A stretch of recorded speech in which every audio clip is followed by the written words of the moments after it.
L'organisme Santé publique France envisage un mois sans alcool en janvier en France sur le modèle du mois sans tabac en novembre. L'organisme Santé publique France va organiser un mois sans alcool en France, en janvier 2020.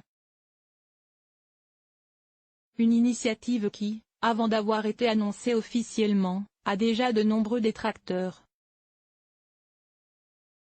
Alors qu'elle n'a pas été annoncée officiellement, l'information circule déjà dans la presse. L'organisme Santé publique France, qui fait actuellement la promotion du mois sans tabac, compte élargir cette initiative à l'alcool, en organisant en janvier prochain un mois sans alcool. Selon les informations du quotidien 20 minutes, ce mois sans alcool devrait être annoncé dans les prochains jours. Notons que s'il existe déjà janvier sobre 2020, sur le mode anglais du dry January littéralement, janvier à sec, cette initiative n'est que citoyenne, et non gouvernementale. Elle a été lancée en février dernier par Laurence Cotet, ancienne alcoolique et patiente engagée contre l'alcoolisme, et depuis soutenue par plusieurs mutuelles et associations. Du côté des associations de prévention contre l'alcool, l'initiative est plus que bienvenue.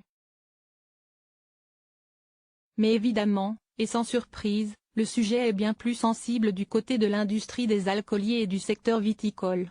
Les Français ne doivent pas passer le mois de janvier à sec, fustige ainsi l'Association nationale des élus de la vigne et du vin, ANEV, dans un communiqué publié sur Twitter. Assurant que la filière viticole promeut depuis des années un message de modération, d'éducation à l'art de vivre à la française et à la culture du vin, l'ANEV déplore que le gouvernement semble privilégier la promotion d'une abstinence totale en matière de consommation d'alcool et donc de vin. Indiquant que les vignerons français font face à de graves difficultés commerciales, l'association exhorte le gouvernement à renoncer à ce projet et à continuer à encourager une consommation responsable. Même son de cloche du côté du comité interprofessionnel du vin de Bordeaux, qui dénonce une position extrémiste et un coup de com' de la part de Santé publique France. Pourtant, l'idée est avant tout de permettre aux Français de réfléchir à leur rapport à l'alcool, en prenant un peu de recul, après une période de fête souvent bien arrosée. D'autant que les bénéfices pour la santé sont réels.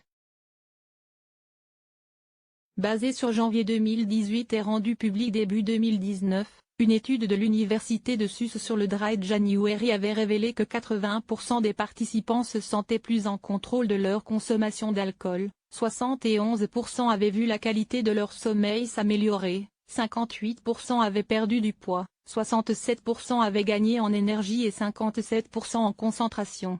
Source. 20 minutes, danger, verre de vin. Alors que Santé publique France planifie un mois sans alcool pour janvier 2020, les coprésidents des élus du vin demandent au gouvernement FR de renoncer à ce projet et de continuer à encourager une consommation #responsable de #vin. https://t.co/ia5nemorpic.twitter.com, /ysbexbio, anev@élus du vin, novembre 8, 2019.